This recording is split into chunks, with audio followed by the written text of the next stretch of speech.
নমস্কার, শুভ সকাল। যথারীতি আজকে রবিবার, আমার অফ ডে। আমি স্বপ্নের করিডোরে আয়োজিত সাহিত্য আড্ডা আমরা কবিদের নিয়ে আসি। তো আজকেও আপনাদের স্বাগত জানাচ্ছি। তো আমি চেষ্টা করি এই একটা দিন যে যাতে একটু কবি সাহিত্যিকদের সঙ্গে সঙ্গ লাভ করা যায়, তাদের কথা কবিতা পাঠ শোনা। এবং আপনারাও, আমি আগেও বলেছি, যারা অনেককে আমি ইনফর্ম করছি তারা ঠিক কমিউনিকেশন হচ্ছে না। যারা যারা আসতে চান তারা আমাকে অবশ্যই ইনবক্সে জানাবেন। এবং অনেকেই এই অনুষ্ঠানটা দেখতে ভালোবাসেন এবং অনেকেই আমাকে বলেন যে একদিন হয়তো কোনো কারণে না হলে, যেমন দু তিন সপ্তাহ আগে আমি হাসপাতালে ভর্তি ছিলাম, সেই সময় লাইভটা করা হয়নি। তো যাই হোক, আজকে আমাদের সঙ্গে রয়েছেন কবি মরিয়ম আলম। মরিয়ম, তোমাকে আমাদের সাহিত্য আড্ডায় অনেক স্বাগত। সবাইকে আমার আন্তরিক শুভেচ্ছা, অভিনন্দন। হ্যাঁ, তো তুমি তো ভালোই কবিতা টবিতা লিখছো দেখছি, পত্রপত্রিকায় ভালো লেখা প্রকাশ হচ্ছে তোমার। তো বলো, তোমার সবাইকে আমরা যেটা জিজ্ঞেস করি যে গেস্টদের, যে তোমার কি দুর্গাপুরেই জন্ম? না, আমার জন্ম ময়ূরেশ্বর গ্রাম। আচ্ছা, বীরভূমের ময়ূরেশ্বর গ্রামে, সাঁইথিয়ার পাশে একটা ছোট্ট গ্রাম। আচ্ছা, সেই গ্রামেই আমার জন্ম। ওখানেই জন্ম, ওখানেই পড়াশোনা? হ্যাঁ, ওখানেই জন্ম, ওখানেই পড়াশোনা। এবং আমার শৈশব ওখানেই, মোটামুটি সব কিছু। কলেজ সাঁইথিয়াতেই হয়েছে। বাকি বিয়ের পরে আমি দুর্গাপুরে 2003-এ এসেছি। তারপর থেকে দুর্গাপুরে? হ্যাঁ, 2003 থেকে আমি দুর্গাপুর। আর লেখালেখিটা বলো, যে মানে ছোটবেলা থেকে বই টই পড়তে আগ্রহ ছিল? হ্যাঁ, ছোটবেলায় বই পড়ার আগ্রহ ছিল। গল্পের বই, কবিতার বই পড়েছি। এবং মানে ছোটবেলা থেকে লেখার প্রতি আগ্রহ ছিল না, কিন্তু পড়ার প্রতি আগ্রহ ছিল। আচ্ছা, তারপরেই আস্তে আস্তে লেখার, সেটা কি দুর্গাপুরে আসার পর? না, দুর্গাপুরে আসার পরে নয়। অ্যাকচুয়ালি আমাদের জয়েন্ট ফ্যামিলি, আর সেই জয়েন্ট ফ্যামিলিতে আমার ছোট কাকার বিয়ে হয় আমি যখন ক্লাস 8-এ পড়ি। আচ্ছা, তো সেই ক্লাস 8-এ পড়ার পরে যখন ছোট কাকির বাবা ছিলেন বীরভূমের কথা সাহিত্যিক, ছোট গল্পকার আব্দুল মান্নাফ সাহেব। আচ্ছা, তো ওনার কাছে আমি, মানে উনি ছিলেন আমার লেখার ইন্সপিরেশন। আচ্ছা, ওনার কাছ থেকে আমি ওনার সঙ্গে দেখা সাক্ষাৎ হতো নাকি? আসতেন তোমাদের বাড়িতে? না, আমি যেতাম। আমার ছোট কাকার বাবার বাড়ি ছিল আমার দাদুর বাড়ি একরকম। মানে ওখানে কোনো আমার নিজের দাদুর বাড়ি আর ওই দাদুর বাড়ির মধ্যে কোনো পার্থক্য ছিল না। না না, কোনো পার্থক্য ছিল না। এবং দাদুর ওই লেখা, দাদু একটা চৌকির উপরে অনেকগুলো বই ভাঁজ করে লিখতেন। তো সেই ভাঁজ মানে লেখার দৃশ্যটা আমার খুব ভালো লাগতো। এবং ঘরে এসে, হ্যাঁ, তো সেই ঘরে এসে আমি না, আমার যখন ক্লাসের পড়া পড়তাম, আমি ঠিক দাদুর মতন বইগুলো ভাঁজ করে থাক করে, তখন আর টেবিল বা ডেস্কে যেতাম না। আচ্ছা, ওই বইয়ের মধ্যেই লিখতাম আর করতাম, মনে হতো যেন আমি লিখছি আর কি। তো সেখান থেকে মাথার মধ্যে গেঁথে গেছিল। হ্যাঁ হ্যাঁ হ্যাঁ, লেখাটা আমার মাথার মধ্যে গেঁথে গেছিল যে দাদু কি সুন্দর লেখে, দাদু কি সুন্দর। এবং দাদুর বইগুলো পড়তাম, গল্পের বই। উনিও কবিতার বই কখনোই লিখতেন না, গল্পেরই লিখেছেন। তো যাই হোক, এইভাবে লেখার জগতে আসা। আমার ক্লাস 9-10-এ পড়ি যখন, তখন স্বপ্নের করিডরে আমার প্রথম লেখা প্রকাশিত হয়েছিল। স্বপ্নের করিডর মানে আমাদের পত্রিকায়? সরি, স্বপ্ননীর। স্বপ্নের করিডর এখানে, আর ওটা স্বপ্ননীর। আচ্ছা, তখন আমি ক্লাস 9-এ পড়তাম। আচ্ছা, এবং স্বপ্ননীরে আমার কবিতার প্রকাশের পরে যে একটা ধন্যবাদের জন্য চিঠি লিখেছিলাম, তখন তো চিঠি দিয়ে আদান প্রদান হতো, তখন তো আর সোশ্যাল মিডিয়া ছিল না। তো সেই চিঠির মাধ্যমেই আবার আমি একটা চিঠি লিখেছিলাম যে আমার কবিতা প্রকাশের জন্য আপনাদেরকে অনেক ধন্যবাদ। তো সেই চিঠিটাও প্রকাশিত হয়েছিল। আমার লেখাটা ওনাদের ভালো লেগেছিল চিঠিটা। হ্যাঁ, তো সেই চিঠিটাও প্রকাশ করেছিলেন। তো তারপরে বিয়ের পরে আমি মোটামুটি লেখার জগৎ থেকে ভুলে গেছি।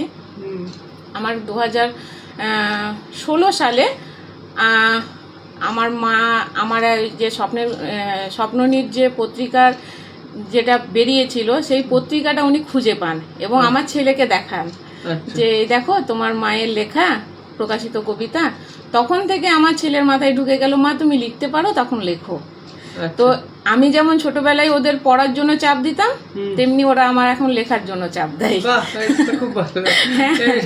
মা তুমি লেখো, মা তুমি লেখো। তো এখন ছেলে, স্বামী সবাই মিলেই আমাকে খুব ইন্সপিরেশন দেয় লেখার জগতে আসার জন্য। ওদের সাহস, ওদের প্রশ্রয়ে এখানে আসা।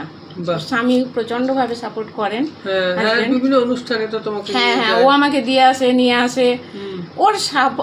ওর সাপোর্ট ছাড়া তো কোনোদিনই সম্ভব ছিল না আমার এই জগতে আসা। হ্যাঁ, ওর সাপোর্ট, আমার ফ্যামিলির সাপোর্ট।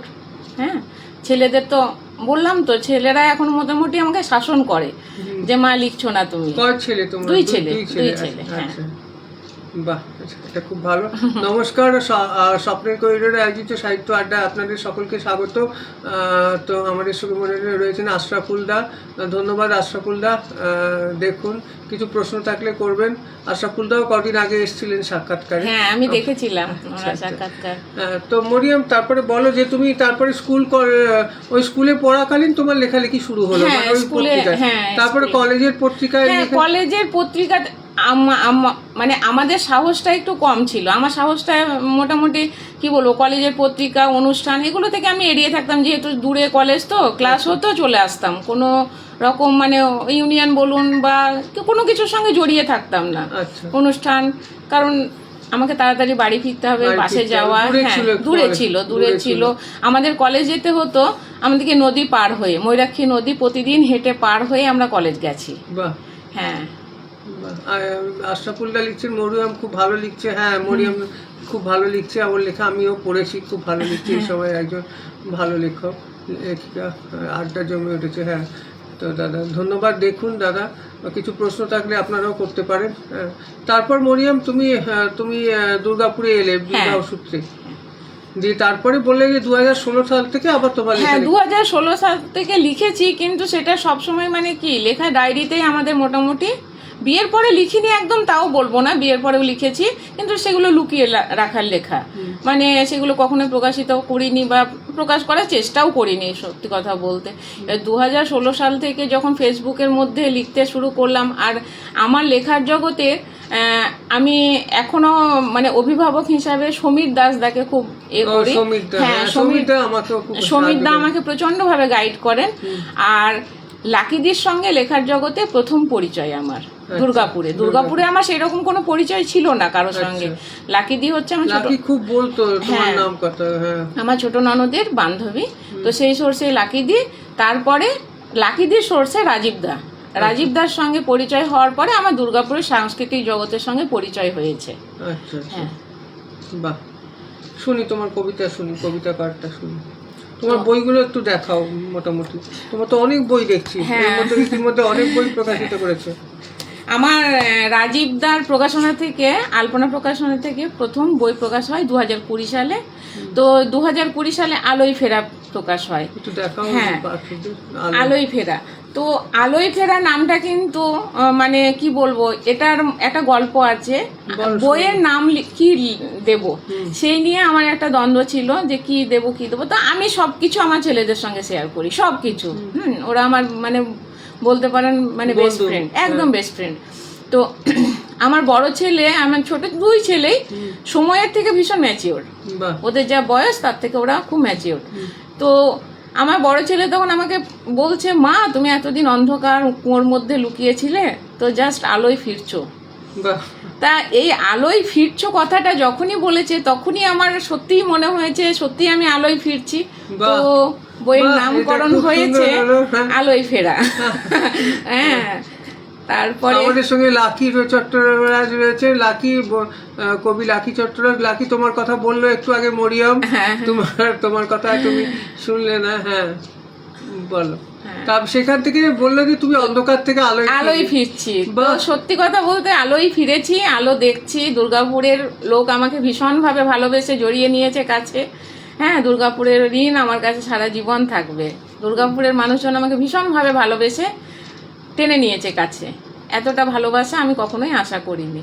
আচ্ছা, এটা হলো আলোয় ফেরা। তারপরে দেখি, তারপরে বৃষ্টি স্বরলিপি বইটা আমি এখন অবধি খুঁজে পেলাম না ঘরের মধ্যে। আচ্ছা, সেটা আরেকটা বই। হ্যাঁ, তারপরে জিভে আগুনের স্বাদ। আচ্ছা, তো জিভে আগুনের স্বাদ এটা টার্মিনাস প্রকাশনী থেকে বেরিয়েছিল 2022 সালে। হ্যাঁ, 23 সালে এটা বেরিয়েছিল। তারপরে বেরিয়েছিল আসমানি ঠোঁটের উঠোন। আসমানি ঠোঁটের উঠোনও টার্মিনাস প্রকাশনী থেকে বেরিয়েছিল আন্তর্জাতিক বই মেলাতে। তারপরে 2025-এ তারার মিছিলে আলোর স্লোগান। তো 26-এ কোনো বই হয়নি। হ্যাঁ, দেখা যাক। না, বই করতেই হবে, তার কোনো মানে নেই। আর আমার এখন সত্যি কথা বলতে লেখা একটু কম হচ্ছে। আর যত দিন আগে যেমন মনে যা আসতো সবকিছু লিখতাম, কিন্তু এখন দিন যত যাচ্ছে না, যত দেখবে পরিণত না হয়, তখন লেখা কমে যায়, তখন লেখা কমে যায়। আমরা যেমন এখন বুঝতে শিখেছি কোনটা ভালো কোনটা ভালো, আর ওই 100টা ভালো লেখা খারাপ লেখার থেকে আমার একটা ভালো লেখা আমার মনে হয় হ্যাঁ সেটা ভালো। হ্যাঁ, সেই জন্য আমারও একদমই তাই, একদমই তোমার মতের সঙ্গে মিল। আমারও একদম লেখা হয় লেখা না, কমে এবং যাচ্ছে। লিখলেই মনে হয় যেন এটা ঠিক হলো না, হলো না, হলো না। হলো না। আর আত্মতৃপ্তি যখনই লেখার মধ্যে চলে আসে, সেই লেখা তারপরে থেকে ক্ষয় শুরু হয় মানুষের। অতএব আত্মতৃপ্তি আনা উচিতও না। যত আমি ভাববো আমার লেখা হচ্ছে না, ততটাই আমি নিজেকে পরিণত করার আরো চেষ্টা করব। একদমই তাই, একদমই তাই। খুব সুন্দর শাশ্বত কথা বললে। বলো, শুনি তোমার কবিতা শুনি। আমার কবিতা, আমার গ্রাম, আমি গ্রামে বড় হয়েছি, তো অতএব গ্রামের প্রকৃতি, আর আমি অবাধ স্বাধীনতায় বড় হয়েছি। আমার বাবা মা আমাকে ভীষণভাবে স্বাধীনচেতাভাবে মানুষ করেছেন। তো সেটা সত্যি খুব আশ্চর্য লাগে, কারণ আমি এটা অন্যভাবে নিও না, মানে যেহেতু মুসলিম সমাজের মেয়েদের একটু পর্দা প্রথা বা একটু বাইরের কম বয়সে বিয়ে দিয়ে দেওয়া শিক্ষাটা একটু অতটা জোর দেওয়া হয় না, সেখানে তুমি ব্যতিক্রম মনে হচ্ছে। হ্যাঁ, আমি ব্যতিক্রম বলতে আসলে শিক্ষার আলো যেখানে যেখানে পৌঁছেছে তারাই ব্যতিক্রম হয়ে উঠেছে। আমাদের সমাজে শিক্ষাটা কম, তো তার জন্য হয়তো মানুষের গোঁড়ামিটা একটু বেশি। তবে এখন শিক্ষার আলো পৌঁছে যাচ্ছে, এখন সব মানুষ সবাই এখন নিজের মতন করে বড় হচ্ছে, যে যারা ভাবতে পারেনি যে। এবং আমার মনে হয় যে একটা মেয়েকে বিয়ে দেওয়ার আগে তার যে শখ আহ্লাদ, সে যদি কেউ যদি গান শিখতে চায়, কেউ যদি আঁকতে চায়, তাকে সেটা এখন হচ্ছে, সেটা এখন হচ্ছে, আগে হয়নি। ওই যে বললাম, শিক্ষার আলো যেখানে যেখানে পৌঁছেছে তারা পরিণত হয়েছে, তারা আরো নিজেকে শানিত করছে, অনেক উঁচু জায়গায় পৌঁছে যাচ্ছে। শিক্ষাটাই তো দরকার না আমাদের, শিক্ষা ছাড়া তো কিছু নেই। আর আমার বাবা মা, আমার মা, তোমরা ক ভাই বোন? আমি দিদি আর 2 ভাই। 2 ভাই, কিন্তু আমার পিসির 2 ছেলে আমাদের সঙ্গে বড় হয়েছে। অতএব আমরা কখনোই 2 ভাই 1 বোন ভাবি না, আমরা 4 ভাই 1 বোন ভাবি। আচ্ছা, আমরা তো তুমি খুবই আদরের মেয়ে। হ্যাঁ, আদরের, একমাত্র মেয়ে। এখন আমার জন্মের পরে আমার কাকার মেয়ে হয়েছিল, প্রায় আমার থেকে 20-22 বছরের ছোট, আর তার 20-22 বছর পর হয়েছে আমার ভাইজি একটা। হ্যাঁ, তো মেয়ে আমাদের কম। আর আমার কাকার মেয়ে যে বলছি, সে এখন চাকরি করছে, পিসির মেয়ে PhD করছে। হ্যাঁ, তো এই আর কি। হ্যাঁ, সেই সময়টা আর নেই না, সেই সময়। আর ওই যে আমাদের সেই সময় শিক্ষা আমাদের ঘরে পৌঁছে গেছিল, শিক্ষার আলো। আমার বাবা মা, দাদু, আমার মেজো কাকা হচ্ছেন আপনার দুর্গাপুরেই থাকেন, PWD অ্যাসিস্ট্যান্ট ইঞ্জিনিয়ার হয়ে উনি রিটায়ার্ড করলেন। ছোট কাকা ইরিগেশনের অ্যাসিস্ট্যান্ট ইঞ্জিনিয়ার হয়ে রিটায়ার্ড করলেন। তো আমার ঘরে মোটামুটি এখন 7 জন ডাক্তারি পড়ছে। বাহ। হ্যাঁ, আমার কাকার ছেলে মেয়ে, পিসির ছেলে, এই মিলিয়ে। আর ফ্যামিলি তো খুব শিক্ষিত। হ্যাঁ, আমার দাদু মোটামুটি শিক্ষার আলোটা এমন ভাবে ভরে দিয়েছেন বাবা কাকাদের মধ্যে, তো সেই জন্য আমাদের বড় হওয়াটা একটু অন্যরকম ছিল।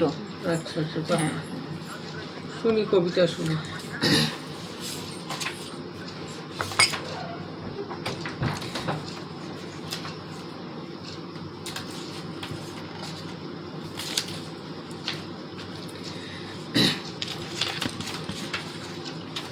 এটা নমস্কার, আপনারা স্বপ্নের করিডোরে আয়োজিত সাহিত্য আড্ডায় সকলকে স্বাগত। আপনারা দেখছেন আমাদের সাথে রয়েছেন আজকে অতিথি হিসেবে কবি মরিয়াম আলম। মরিয়াম এই সময়ের একজন প্রতিষ্ঠিত কবি। আর একটা কথা, কবি নয় দাদা, আমার কাছে কবি বলতে কবি রবীন্দ্রনাথ ঠাকুর, কবি জীবনানন্দ দাশ, কবি কাজী নজরুল ইসলাম। কবি শব্দের একটা বিশাল ওজন আছে, সেই ওজন বয়ে নেওয়ার ক্ষমতা হয়তো আমার নেই। হ্যাঁ, তা কবি শব্দটাকে আমার ভীষণ ভয় লাগে। কবি শব্দটা ভীষণ ভয়ঙ্কর একটা, কারণ কবি হতে গেলে কবিতা লিখতে হয়। আর আমি কখনো কবিতা লিখি আমি বলি না, আমি লিখি। কবিতা হয় কিনা সেটা জানি না, আমি লিখি কবিতা, সেটা আমরা সবাই তো সেই লিখছি। হ্যাঁ, তো কবি শব্দটাতে আমার ভীষণ ভয় হয়। আমাদের সঙ্গে রয়েছেন কবি শান্তনু ভট্টাচার্য। শান্তনু ভাইও এসেছিলেন 2 সপ্তাহ আগে আমাদের সঙ্গে। তো খুব ভালো শান্তনুর কবিতাও শুনেছি আমরা। তো শান্তনু একটি গানও করেছেন। কখনো আবার যদি শান্তনুকে ডাকি, শান্তনুর কথা আবার শোনার ইচ্ছে রইল।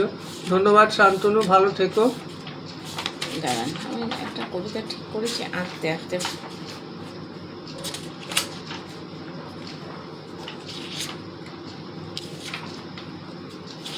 পড়ো, পড়তে পড়তেই চলে আসবে না। আচ্ছা।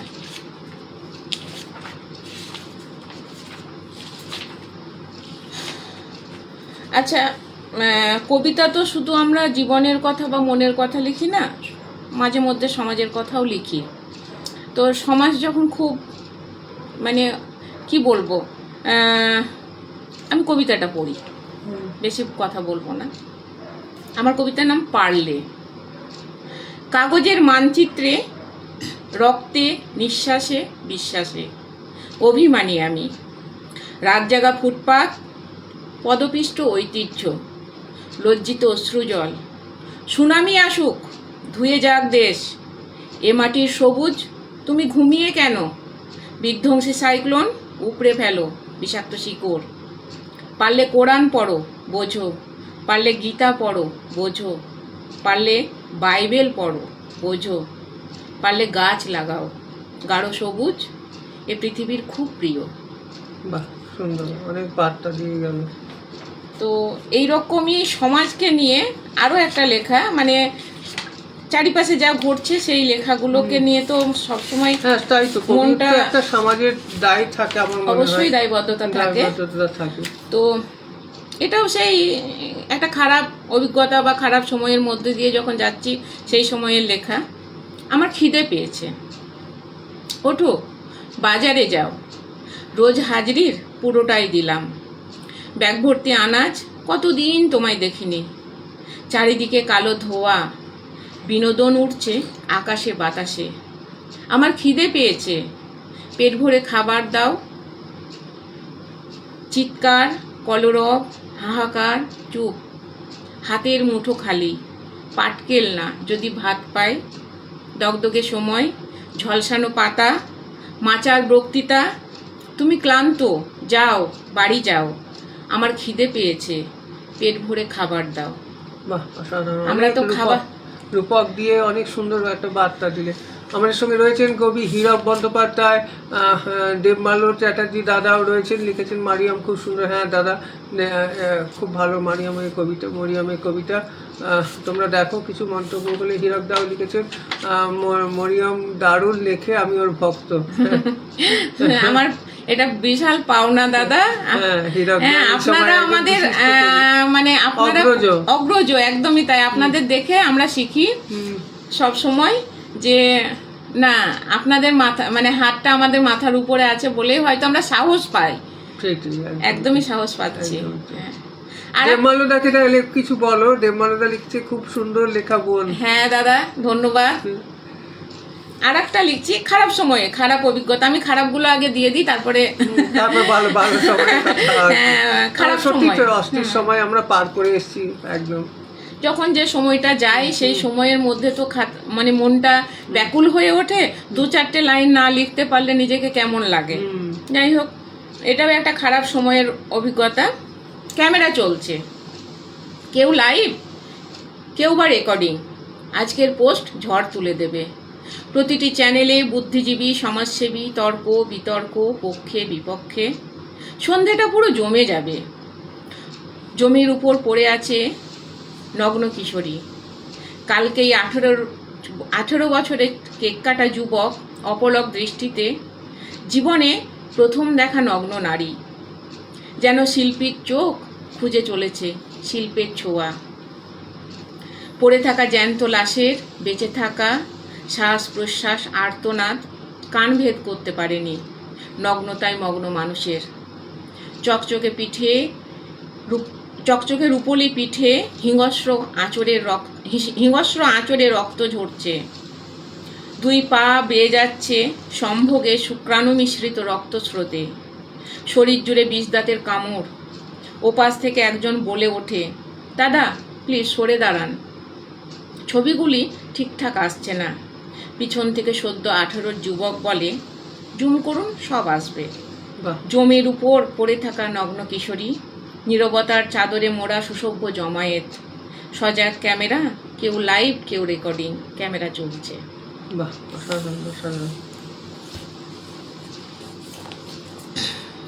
আমার আর একটা কাব্যগ্রন্থ, জিভে আগুনের স্বাদ। তো আমাদের তো মেয়েদের একটা স্বপ্ন থাকে ঠিক, কিন্তু সেই স্বপ্ন পূরণ করতে গেলে একটা সাহসের দরকার থাকে। তো যাই হোক, একটা মেয়েকে নিয়ে লেখা।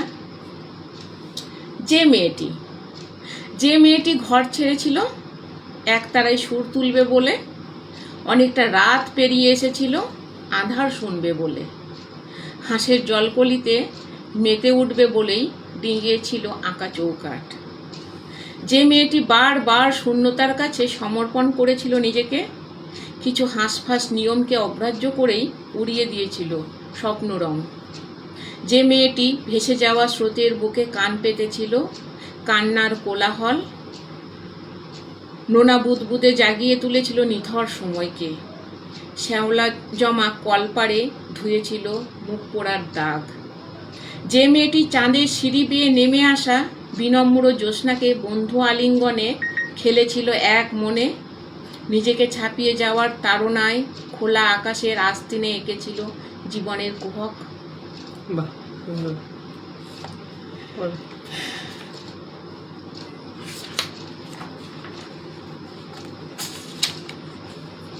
ছোট একটা লেখা।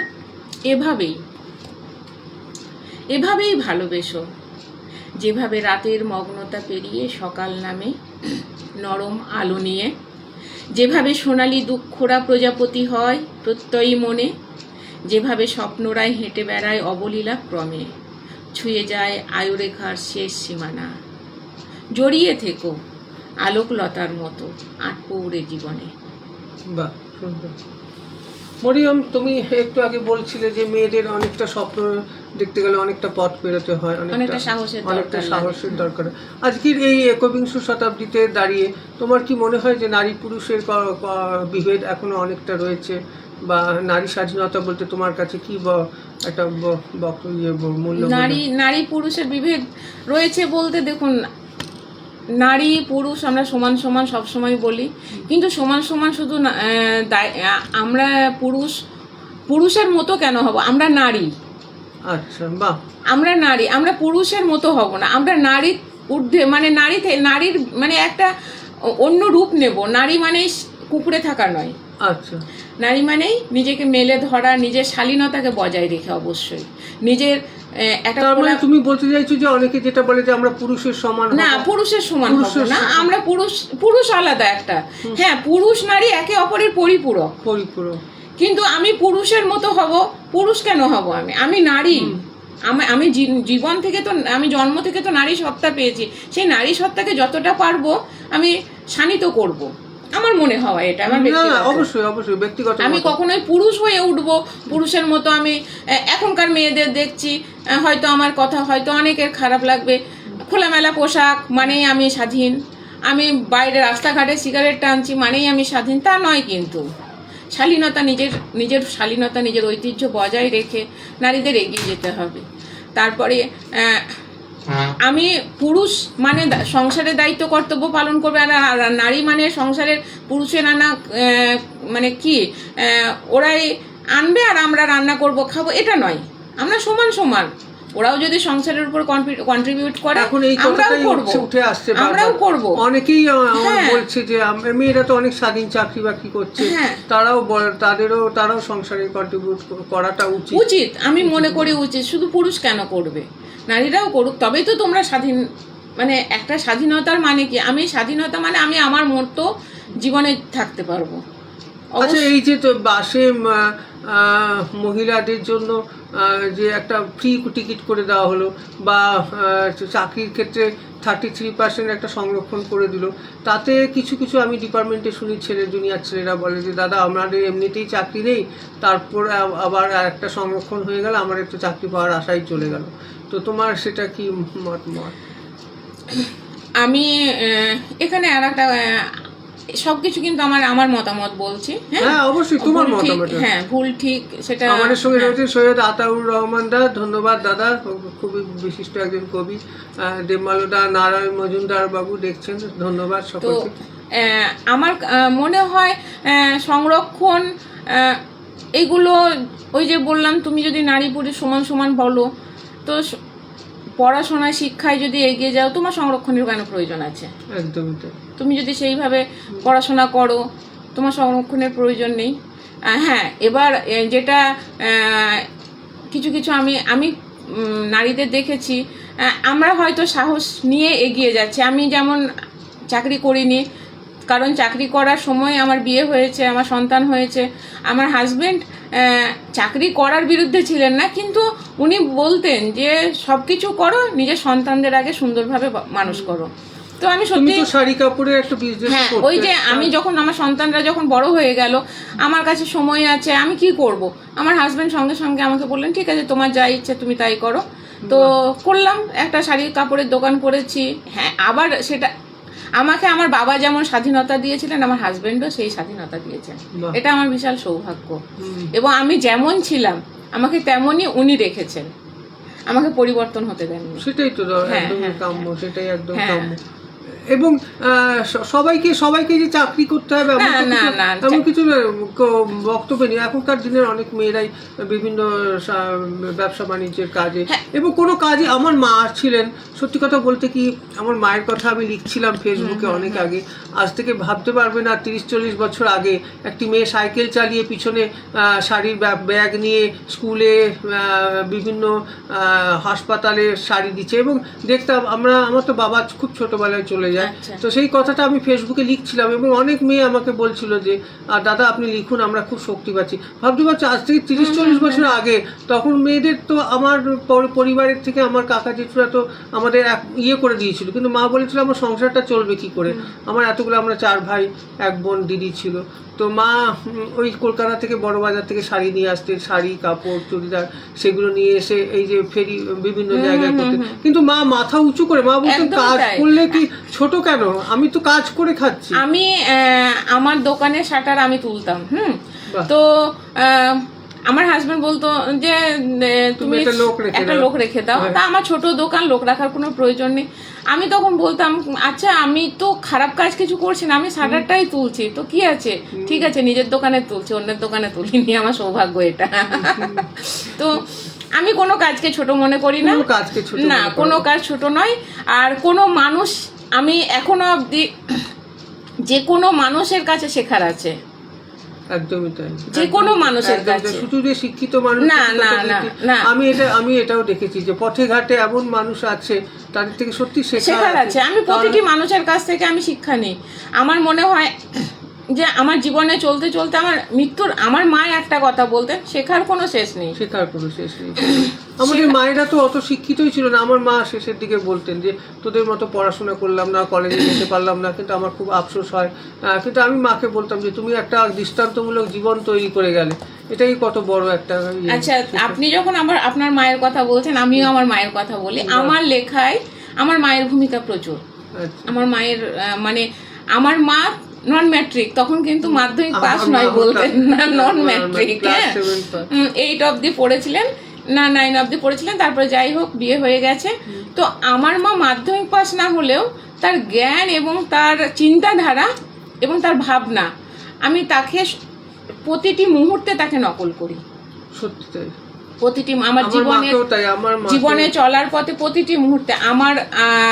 আমাদের যৌথ ফ্যামিলি ছিল, তো আমার কাকারা যখন ছোট, পিসিরা ছোট, আমার দিদা তখন মারা গেছে, আমি যখন 4 বছরের, আমার ছোট পিসি তখন 8 বছরের বয়স। তো আমার দিদা মারা গেছেন, দিদা মানে ঠাকুমা। তো সেই ঠাকুমা মারা যাওয়ার পরে আমার মা আর বাবা কিন্তু পুরো সংসারটাকে সামলে রেখে দেওর ভাসুর, দেওর ননদ, ওদের বিয়ে দেওয়া, ইচ এন্ড এভরিথিং সমস্ত কিছু করেছে। তারপরেও কিন্তু মা আমাদের রবীন্দ্রনাথ নজরুলের সঙ্গে পরিচয় করিয়ে দিয়েছে, রবীন্দ্রনাথের সঞ্চয়িতার সঙ্গে পরিচয় করে দিয়েছে। আমার মা পড়তে ভালোবাসতেন, এখনো আমি আমার কবিতার কোন হ্যাঁ আমার কোন বইয়ের কোন পাতায় কোন কবিতাটা আছে উনি অনর্গল বলে দেবেন। আমি হয়তো জানি না, এটা আমার মাও আমার বই নিয়ে খুব প্রশংসা করতেন। আমার সাহেব চট্টোপাধ্যায় রয়েছে, সাহেব ধন্যবাদ, সাহেবও আমার এখানে সাক্ষাৎকার দিয়ে গেছে, খুব ভালো ছেলে, কবি ও চিত্রশিল্পী। ধন্যবাদ সাহেব। দেখো আমাদের সঙ্গে রয়েছেন কবি মরিয়াম আলম। আচ্ছা, তো আমার মা আমার লেখায় বারবার উঠে আসেন। আমার মায়ের কাছ থেকে আমি জীবন শিখেছি। আমার মায়ের কাছ থেকে আমি ভাবনা শিখেছি, আমার মা ভাবার জন্য খুব মানে ইনসিস্ট করতেন, ভাবো সমাজকে নিয়ে, ভাবো গাছের পাতাটিকে নিয়ে, ভাবো পিঁপড়ের শাড়িটাকে নিয়ে, ভাবো একটা রাস্তা পেরিয়ে যাওয়া পাগলকে নিয়ে, ভাবো, ভাবতে হবে তোমায়। তো এই ভাবনা থেকেই আমার একটা মায়ের সুন্দর গল্প, আমার সুযোগ যখন পেয়েছি বলবো। তো আমার পাড়ার, আমরা তো যেখানে গ্রাম, এবং আমি খুব কি বলবো, গরিবদের খুব কাছে থেকে দেখেছি, মানে একটা অর্থনৈতিক সংকটে ভোগা মানুষদের। তো একটা মেয়ের বিয়ে হচ্ছে, তো আমার বাবাকে আমার মা বলছেন, তুমি তাকে গিফটে কি দেবে সেটা তোমার ঠিক করে নাও, আমি কি দেবো সেটা আমি ঠিক করে নিয়েছি। আমি মাকে বললাম, তুমি আবার আলাদা দেবে, মা বাবা আলাদা দেবে, আবার কি কথা বলছে, না যেটা আমি দিতে চাইবো সেটা তোর বাবা দেবে না। তো মা, আমি বললাম কি দেবে, বাবা বললো ঠিক আছে, তোর মা তোর মায়ের মতো দিক। তো আমার মা ভাইদের, আমার পিসির ছেলেকে বললো যে ভিডিও রেকর্ডিং করে তাকে ডেকে নিয়ে, তো তার গিফট হচ্ছে ভিডিও রেকর্ডিং এর পুরো খরচাটা আমার মা দেবে। আমি মাকে বলছি, মা এই উদ্ভট চিন্তা এলো কি করে তোমার? মা তখন বলছে যে দেখেছিস, যখন আর আমাদের গ্রামে কারো বিয়ে হলো, ভিডিও রেকর্ডিং হলো, সেটা একটা টিভির মধ্যে ভিসিডি তখন ছিল, ভিসিডি নিয়ে চালিয়ে পুরো পাড়ার লোক দেখতাম। তো বলতো যে ওই মেয়েটিকে যখন মানে কারো বিয়েতে রেকর্ডিং হচ্ছে, ও নিজের মুখটা সবকে হুঁড়িয়ে হাঁড়িয়ে একদম ঢুকিয়ে আমাকে দেখা যাচ্ছে, ওর একটা আনন্দই আলাদা। কিন্তু এটা আমাদের চোখে পড়েনি, আমার মায়ের চোখে পড়েছে।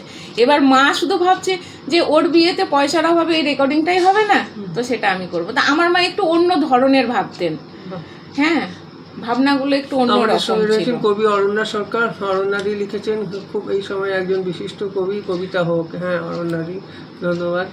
তো আমার মাকে নিয়ে লেখা,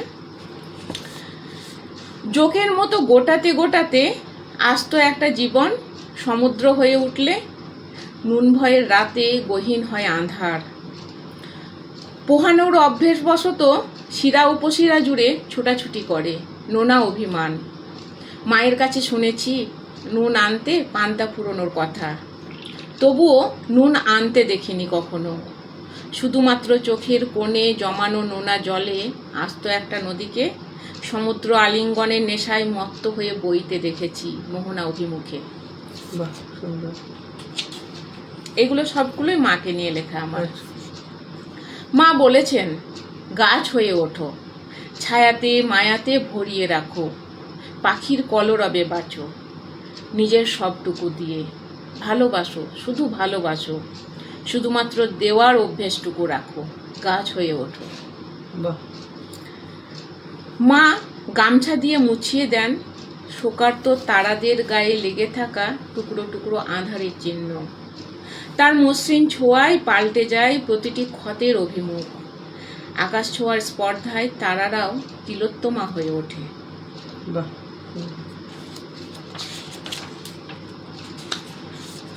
মা এক অদৃশ্য শক্তি দিয়ে আগলে রাখেন হারিয়ে যাওয়া অস্তিত্বের গর্ভে জন্ম নেওয়া প্রতিটি স্বপ্নভ্রমকে। মা প্রতিটি শব্দের ভেতর থেকে কান্না আড়াল করে, গাংচিলের ডানায় লেখে বেঁচে থাকার তীব্র লড়াই। হঠাৎই একদিন জন্মান্তরে বিশ্বাসী হয়ে ওঠে। এটাই তোমার মায়ের বড় প্রাপ্তি, তুমি যে মাকে নিয়ে একটা কবিতার বই করেছো। তো যদি পড়ে যায় কে কুড়িয়ে নেবে বলো, সন্ধ্যার আরতি শেষে উলুধ্বনি, সলতে পড়া শেষ আলোটুকু। মায়েদের দেখেছি তুলসী মঞ্চের সেবা শেষে মগরিবের নামাজ আদায় করতে।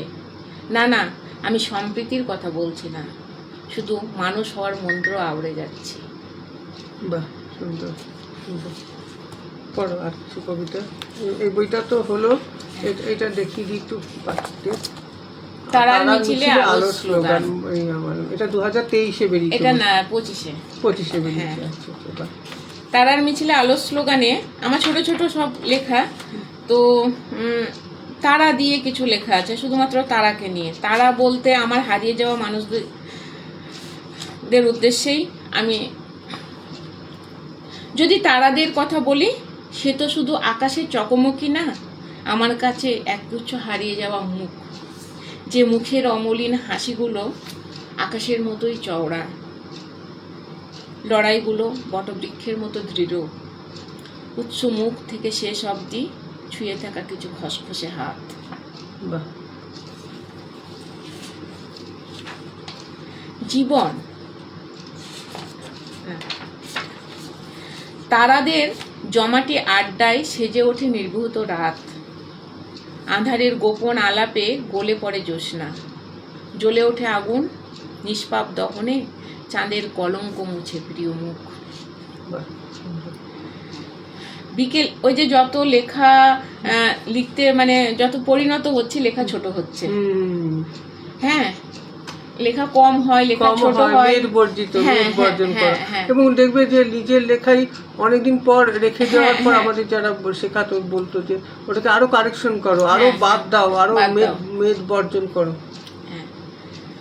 বিকেলের শেষ প্রান্তে লেখা থাকে ফেরা, পাখিদের কিচিরমিচির কিংবা ফুলের বাতাসের ভেজা স্পর্শ, সমান্তরালে হেঁটে যাওয়া দুই ভিনদেশি তারা, সংগোপনে বেজে ওঠে আসমানি সুর। সব ফিরতে চাওয়ার কি ফেরা হয়? বাহ, সুন্দর।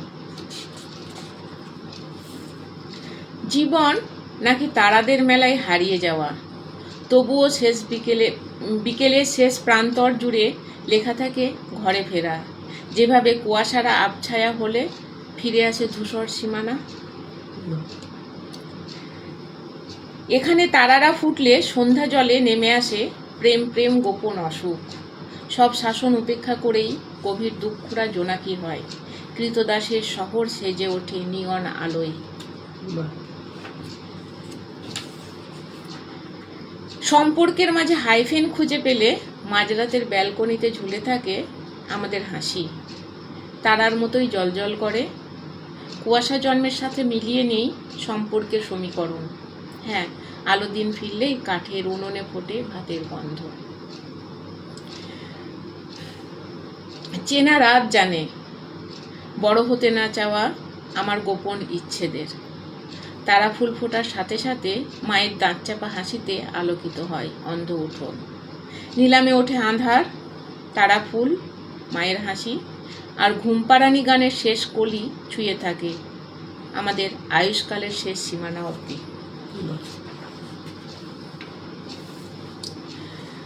জমাট আড্ডার শেষে সন্ধ্যের শুকতারা চিনে নিতে পারলেই জীবন হয়ে ওঠে বহমান নদী, ওই চাতক চাউনিতে মগ্ন পৃথিবী যেভাবে ধূসর হয়ে আসে, তাজা সবুজ হারাতে হারাতে স্বপ্নরা ফ্যাকাশে হলে আমরা একান্তে বসে থাকি নদী কিনারে, জানি ভাটিয়ালি বলে কিছু নেই, সবটাই চেনা আর্তনাদ। যদি বলি তারাদের দিক নির্ণয়ের মতোই ভুলে ভ্রান্তিতে ভরা এ জীবন, নদীকে ফুল ভেবে ঠেকানো এ উদ্গীরণ, নদীগর্ভে বয়ে যাওয়া মায়াকে আপন করে এ মৃত শব্দের আস্ফালন।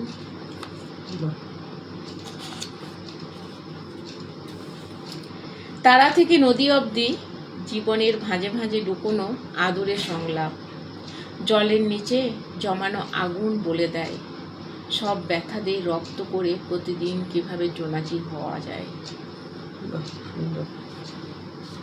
আমি এরপরে তোমাকে একটা প্রশ্ন করতে চাই যে তোমার প্রিয় কবি লেখকদের কথা কিছু বলি, যাদের কবিতা পড়ে তুমি অনুপ্রাণিত হয়েছো বা পড়তে ভালোবাসো, এরকম কিছু আছে কি? হ্যাঁ, মানে অরুণাদি লিখছেন বেশ ভালো, মেদহীন সংহত, বা এটা একটা বড় সার্টিফিকেট। ধন্যবাদ দিদি। আমার মানে ওই যে ছোট থেকে রবীন্দ্রনাথ নজরুলকে নিয়ে তাদের কবিতা পড়ে বড় হওয়া, তারপরে আস্তে আস্তে যত বড় হয়েছি শক্তি চট্টোপাধ্যায় বা জয় গোস্বামী এদের কবিতা পড়ি, তারপরে বিনয় মজুমদারের কবিতা আমার ভীষণ ভালো লাগে। হ্যাঁ, আর দুর্গাপুরের লেখার জগতে আমার দিশারিদার কবিতা, অরণ্যাদির কবিতা, লাকিদির ছিমছাম কবিতা খুব ভালো লাগে, আর রাজীবদার লেখা, সমীর দাসদার লেখা আমার ভালো লাগে, সব লেখায় আমি পড়ি। সুশীল নাগ না, হ্যাঁ ওনার লেখা আমি হলুদ যাপন কি হলুদ বসন্ত যাপন বইটা আমার ভীষণ ভালো লেগেছে। তো যাই হোক, টুকটাক পড়া খুব আর হচ্ছে না, পড়া খুব কমে যাচ্ছে। হ্যাঁ, আচ্ছা, কবিতা কি, আমি যদি প্রশ্ন করি, কবিতা কিভাবে আসে তোমার কাছে, তুমি কি বলবে? আমার কাছে কবিতা, আগে বলবো কবিতাটা কি। কবিতার কোনো সংজ্ঞা তো হয় না।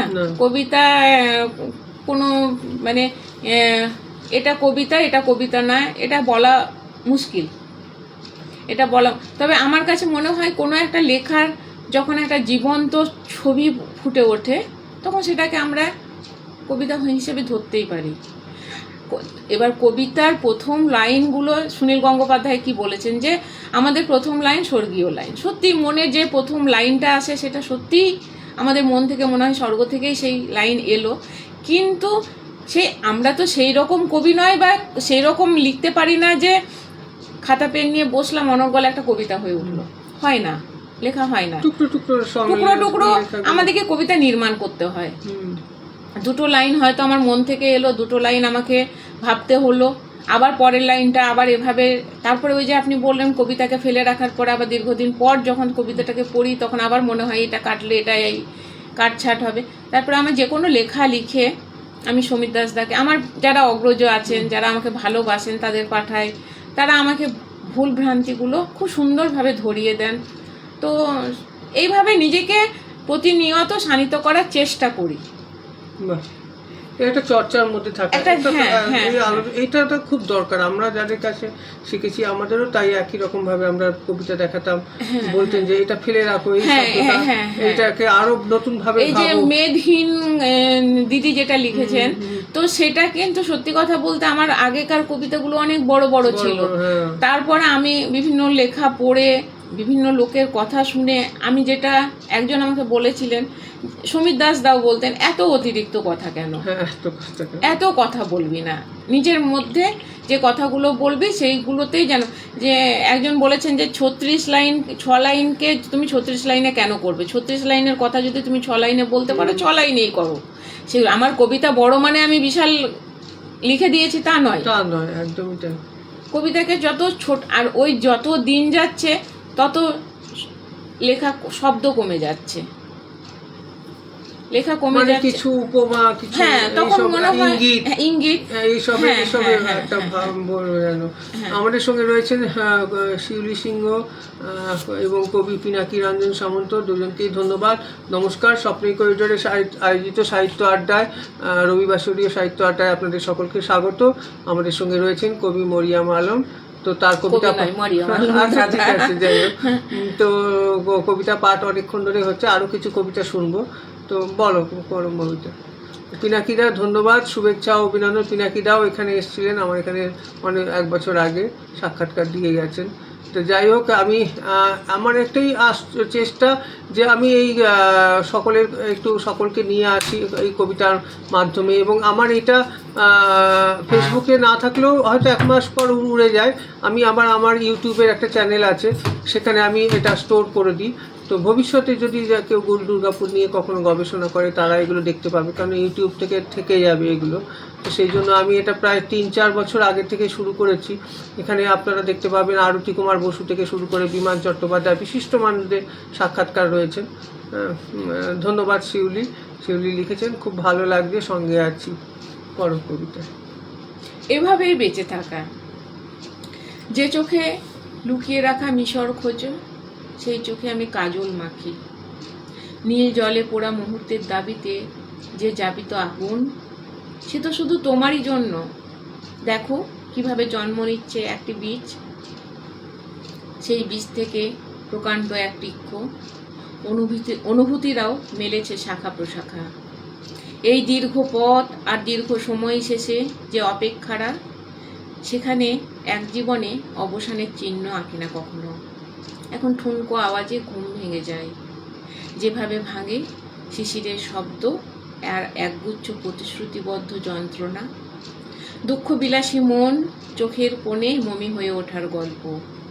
কালির পরতে পরতে নতুন ভোরের স্বপ্ন নিয়েই প্রতিটি যাপন। বুকের মাঝখানে বয়ে যাওয়া নীল নদ, হয়তো এভাবেই বেঁচে থাকা। এটা এই কোন বই থেকে পাঠ করছো একটু দেখি। এটা আসমানি ঠোঁটের উঠোন। এটা 2022-এ বললে না?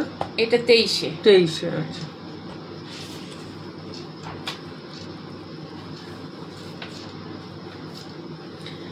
খিদে। কফিনের গায়ে লেগে থাকা শেষ শ্রম কিংবা বিন্দু বিন্দু ঘামের ফোঁটায় ফুটে থাকে আশ্চর্য আশার আলো। খিদে আর বিশ্বাস একে অপরের সাথে ওতপ্রোতভাবে জড়িয়ে, যেভাবে কাফন বিক্রেতার সাথে মৃত্যু। বাহ।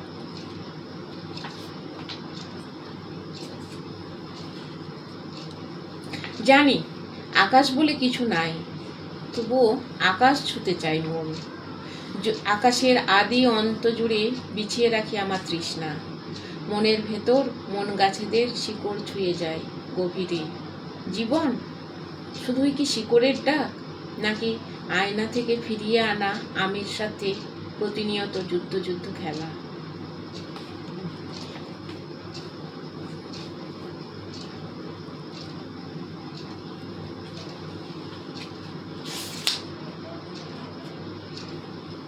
আমার লেখাগুলো খুবই ছোট।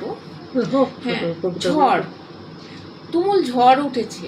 ঝড়, কথায় কথা বাড়ে, আকাশ ছই, নির্বাক চোখে জোনাকির আলো, খিদের সাথে সহবাস, অপেক্ষায় জীবন শুধু ভাতের কথা শুনবে বলে। মুদ্রাদোষ। যদি বলি এবারও পায়ের মুদ্রাদোষে অপেক্ষার প্রান্তর ছুঁয়ে হরিণীর মতো ঘরে ফেরা, নিজের শরীর থেকে খুলে নেওয়া রঙে আবারও সাদা ক্যানভাস রাঙা, নিভে যাওয়া আগুনের ঋণ মিটিয়ে আবারও জ্বলে ওঠা। আর একটা কবিতা, পাখির কলরব। তোমরা যখন ঘরের কথা বলো, গোটা পৃথিবীটাই আমার। আত্মীয় বলতে পৃথিবীর সব মানুষই, বেড়াডাল কাঁটা তার যাই বলো না কেন। আমি তখন রাস্তার দুপাশে শুধু বকুল সাজাই, বাতাস ছেঁকে তুলে আনি অমোঘ ভালো থাকা। ধর্মের কথা আর লাউড স্পিকারের চেনা গান কোনোটাই খিদের জ্বালাকে হার মানাতে পারে না, তাই যত্নে তুলে রাখলাম। সূর্যের সব আলোটাই আমার বলতে এতটুকু দ্বিধা রাখি না। এই স্পর্ধা রেখেই বলছি, তোমরা যখন বন্দুকের ট্রিগারে আঙুল ঠেকাও, ঠিক তখনই তর্জনী ঠেকিয়ে তুলে তুলে আমি নামটা শিখি কিংবা শেখাই। ধরে নাও এটাই আমার বদল। বলতে পারো আগামী সূর্য উদয়ের মুহূর্তে পাখির কলরব। শিউলি সিংহ লিখেছেন ছোট এবং পরিপাটি লেখা। ধন্যবাদ।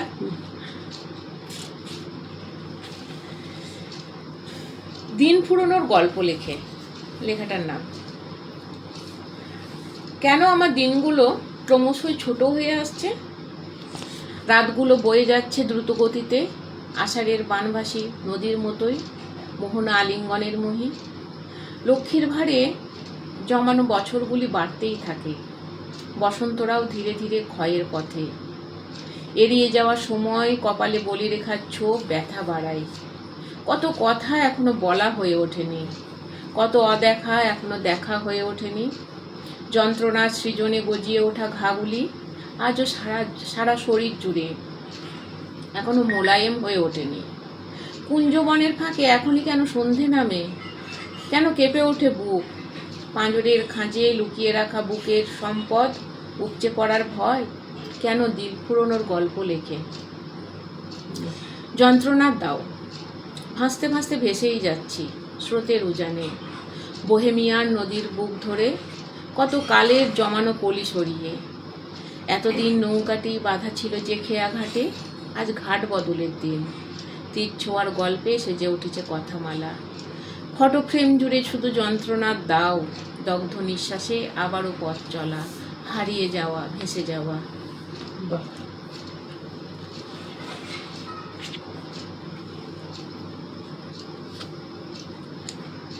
অপেক্ষা কতটা দগ্ধ হলে ছুঁয়ে থাকে এই অনির্বচনীয় ভালো থাকা।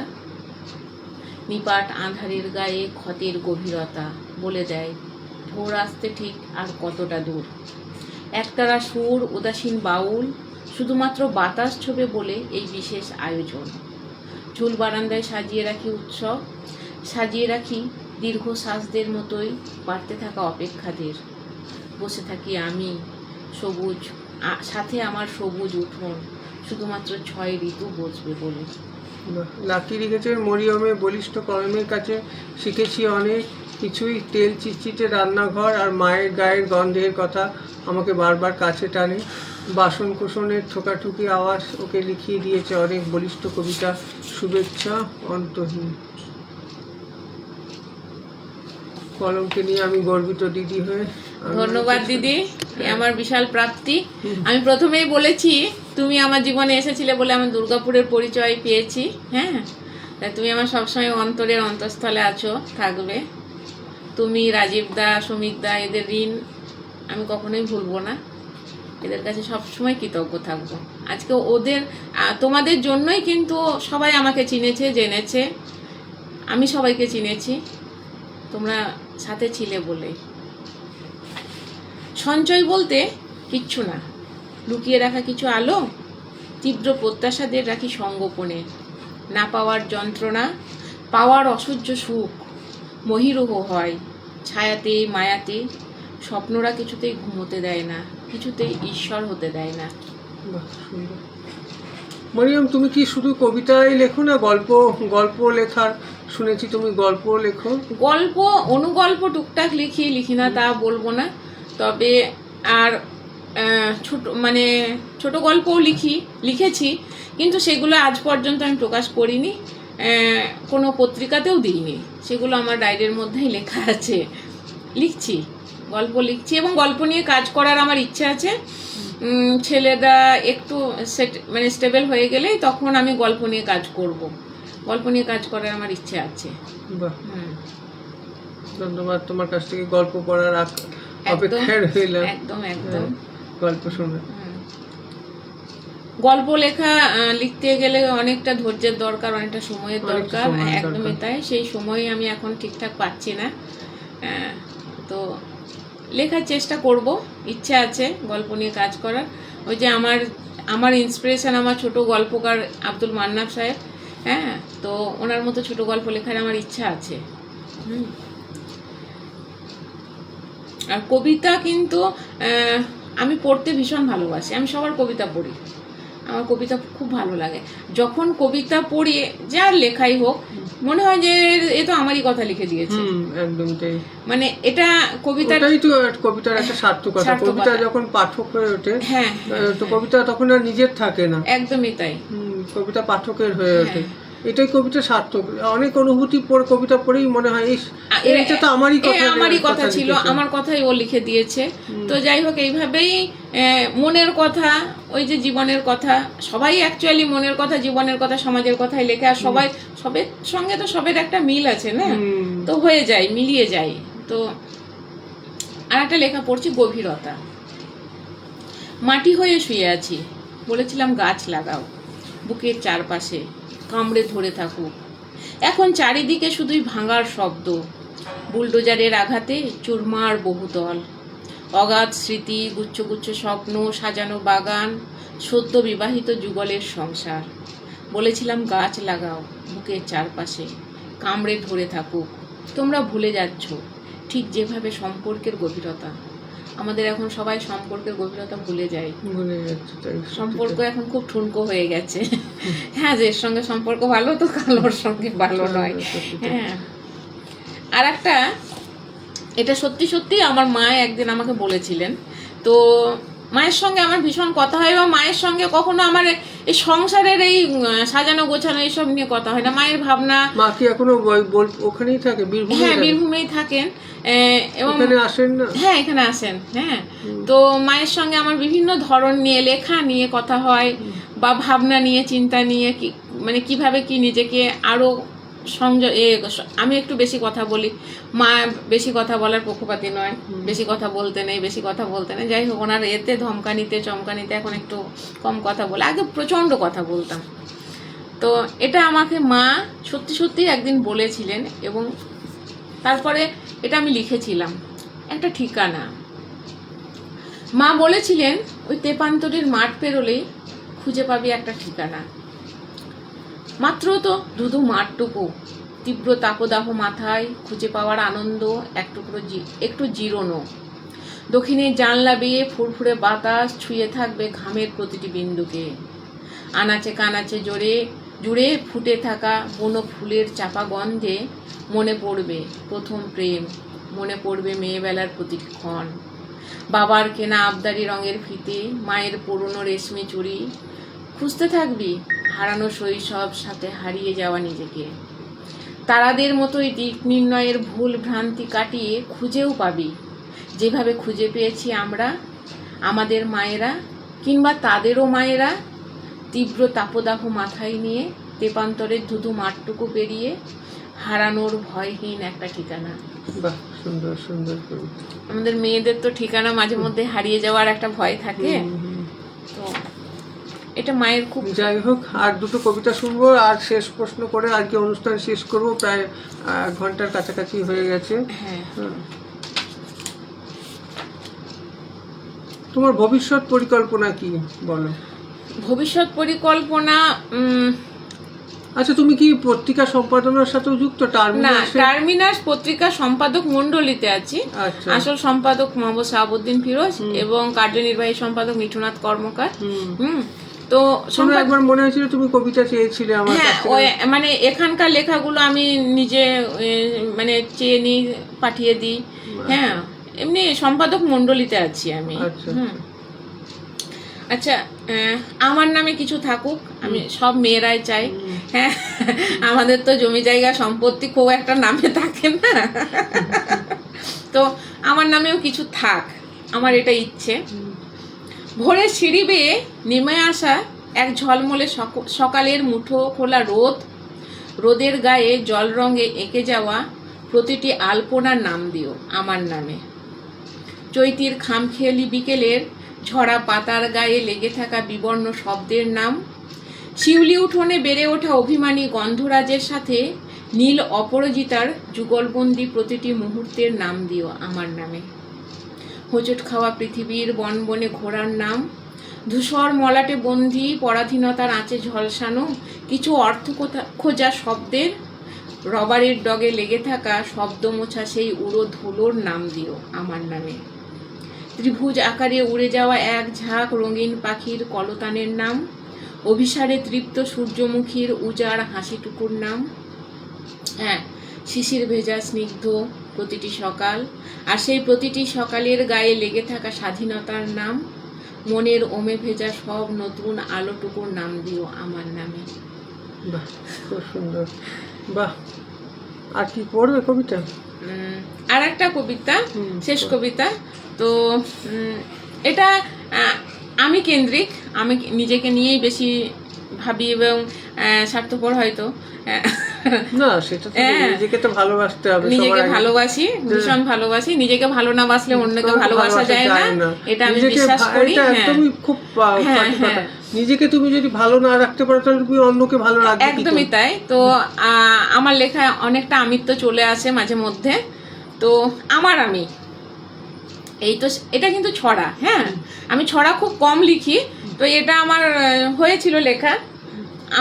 আমাদের টার্মিনাস থেকে ছড়াছড়ি বলে একটা পত্রিকা বেরোয়। হ্যাঁ, তো সেইখানে শুধুমাত্র ছোটদের ছড়াই থাকে বেশিরভাগ, তো সেই সূত্র ধরেই লিখেছিলাম আমি।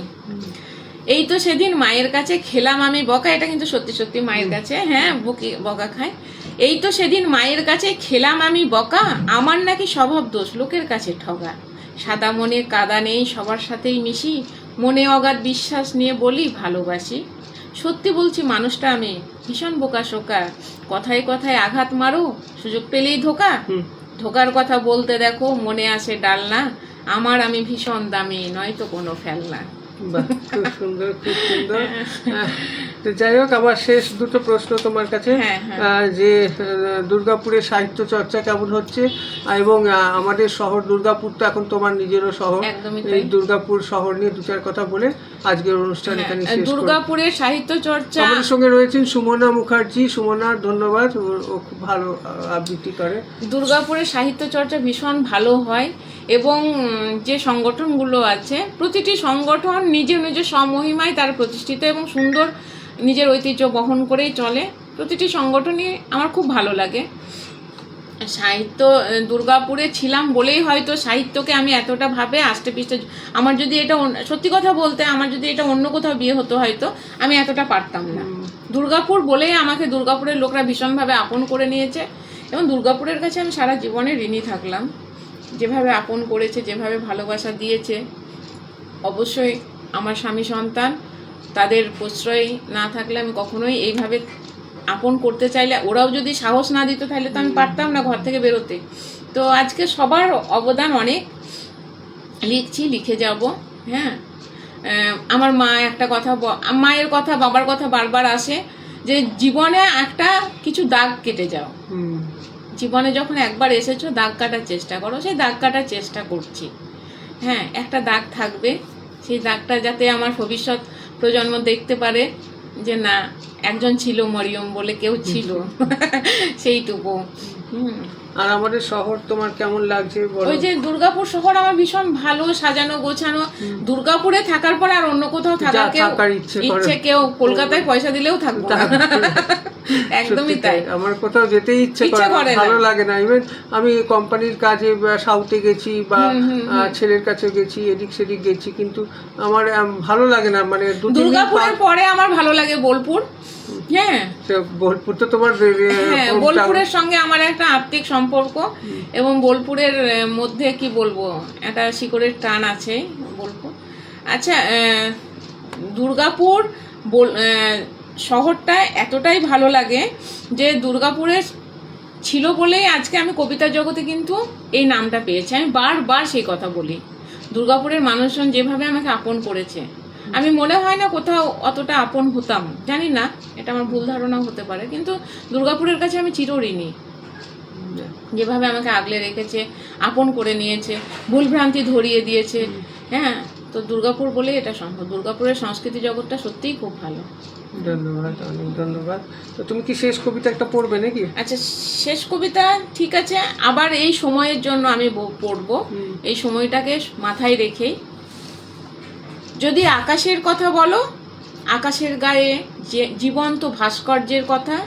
যদি প্রকৃতির কথা বলো, সবুজ অরণ্য, অরণ্যের বুকে ঠাঁই নেওয়া নামহীন জংলি ফুলের কথা।